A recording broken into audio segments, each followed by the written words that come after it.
सावित्री 2 बेटों की माँ थी। उसे इस बात पर बड़ा घमंड था। वो मानती थी कि बेटे घर की शान होते हैं। ये ले सावित्री, मिठाई खा, मेरे यहाँ पोती पैदा हुई है। ये सुनते ही सावित्री मुंह बना के कहती है, अरे तू तो लुट गई, बर्बाद हो गई, तेरे यहाँ लड़की पैदा हो गई। अरे तू ऐसा क्यों कह रही है? मैं तो बहुत खुश हूँ। अरे जब तेरी पोती के पीछे तुझे खर्चे पर खर्चे करने पड़ेंगे ना, तब ये तेरी सारी खुशी गम में बदल जाएगी। पहले लड़की की पढ़ाई लिखाई का खर्चा, फिर उसकी शादी का खर्चा। अरे आजकल की शादियाँ कितनी महंगी हो गई है। गहने बनाओ, लाखों रुपए पानी की तरह बह जाते हैं। लड़कियाँ तो सिर्फ खर्चा करवाने के लिए ही पैदा होती हैं। इस तरह लड़कियों के प्रति अपने विचार व्यक्त करते हुए सावित्री ममता को लंबा चौड़ा भाषण देके चली जाती है। अब तो आप लोग इस कहानी में सावित्री देवी का पात्र अच्छी तरह समझ ही गए होंगे। कुछ समय बाद सावित्री की बड़ी बहू भी एक लड़की को जन्म देती है। फिर क्या था, सावित्री पूरा आसमान सर पर उठा लेती है।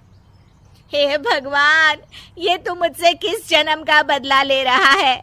अरे मैं तो मंदिर में रोज आकर तुझसे कहती तो थी कि मुझे एक पोता चाहिए, और तूने मुझे पोती दे दी। इतनी मिठाइयाँ और प्रसाद चढ़ाने का क्या फायदा हुआ? तभी सावित्री की बहू निशा कहती है, क्या माँ जी, आप भी इतनी सी बात पर नाराज हो गई हैं? देखिए तो आपकी पोती कितनी सुंदर है, बिल्कुल आप पर गई है। अरे चुप कर, तुझे 9 महीने इतने महंगे महंगे काजू बादाम फल फ्रूट खिलाने का फायदा क्या हुआ? मेरे तो सारे पैसे बर्बाद हो गए। ये सुन सावित्री का बड़ा बेटा अजय कहता है, माँ, तुम सिर्फ नाम के लिए 2020 में रहती हो। असल में तुम्हारा दिमाग सैकड़ों साल पुरानी सोच रखता है। आज के जमाने में लड़का और लड़की में कौन फर्क करता है? मैं तो बहुत खुश हूँ कि भगवान ने मुझे लक्ष्मी के रूप में बेटी दी है।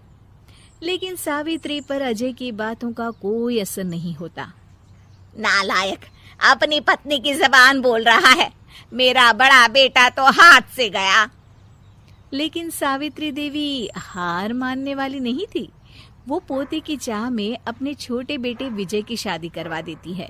कुछ समय बाद आखिरकार वो दिन आ ही जाता है जब सावित्री की छोटी बहू गर्भवती हो जाती है।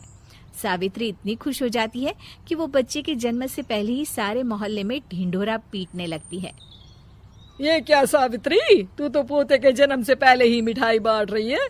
पहले पोता पैदा तो होने दे, और फिर क्या पता अगर पोते की जगह पोती पैदा हो गई तो। ये सुन सावित्री चिढ़ जाती है। अरे अपनी काली जबान मत चला, मेरी मिठाई खा के मेरा ही बुरा सोच रही है। बड़ी आई, ला मेरी मिठाई वापस कर। देख लेना, इस बार मेरे यहाँ पोता पैदा होगा, पोता। लेकिन ठीक इसका उल्टा होता है। सावित्री की छोटी बहू भी एक लड़की को जन्म देती है। सावित्री फिर से रोना धोना शुरू कर देती है और अपनी छोटी बहू को कोसते हुए भला बुरा कहने लगती है। देखते ही देखते ये सावित्री की रोज की आदत हो जाती है। एक दिन उसकी इस आदत से परेशान होकर विजय अपने भाई अजय से कहता है, भैया, माँ खुद एक औरत होकर हमारी बेटियों को पसंद नहीं करती, उल्टा उन्हें रोज कोसती रहती है। मुझे माँ की यह आदत बिल्कुल पसंद नहीं आती। अरे तू ठीक कहता है, मैं भी अब माँ से तंग आ गया हूँ। अच्छा, तो अब तुम दोनों इस तरह पीठ पीछे मेरी बुराई भी करने लग गए हो? नहीं माँ, हम चाहते हैं कि घर में शांति बनी रहे। हमें हमारी बेटियाँ बहुत प्यारी है। मैं नहीं चाहता कि वह तुम्हारे ताने सुन सुन कर बड़ी हो, और इसीलिए हम दोनों ये घर छोड़कर चले जाएंगे। हाँ माँ, मैं भैया की बात से सहमत हूँ। जब तुम इस घर में अकेली रहोगी तब तुम्हें अपनों की कीमत का एहसास होगा। अपने दोनों बेटों के मुंह से अपनी माँ के लिए इतने कठोर शब्द सुन सावित्री भावुक और रुआंसी होकर कहती है, क्या सच में तुम दोनों मुझे इस घर में अकेली छोड़कर चले जाओगे? हाँ माँ। हाँ माँ, अब पानी सर के ऊपर जा चुका है। मैं तुम दोनों के बिना नहीं रह सकती। अपनी सास के आंसू देख अजय और विजय की पत्नी अपने पतियों से लड़ पड़ती है। अरे जिसे जाना है वो जाए, मैं माँ जी को छोड़कर कहीं नहीं जाने वाली। भाभी, आप ये क्या कह रही हैं? वही जो तुम सुन रहे हो, दीदी बिल्कुल सही कह रही है।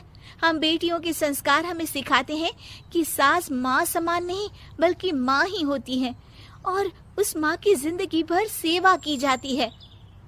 बेटे अपना फर्ज भूल सकते हैं, लेकिन बेटियां नहीं। आप दोनों शौक से जा सकते हैं। माँ जी, हम दोनों के रहते आपको किसी बात की फिक्र करने की जरूरत नहीं। फिर क्या था, सावित्री के ऊपर छाए बेटों के घमंड के बादल उसकी बेटी स्वरूप बहुओं के तेज के आगे आंसू के रूप में परिवर्तित होकर सावित्री की आंखों से बहने लगते हैं और वो उन दोनों को गले लगा लेती है। मैं जिंदगी भर बेटियों को कोसती रही, लेकिन आज तुम दोनों को देख मुझे समझ आ गया कि बड़े अभागे होते हैं वो लोग जिनके घर बेटियां नहीं होती।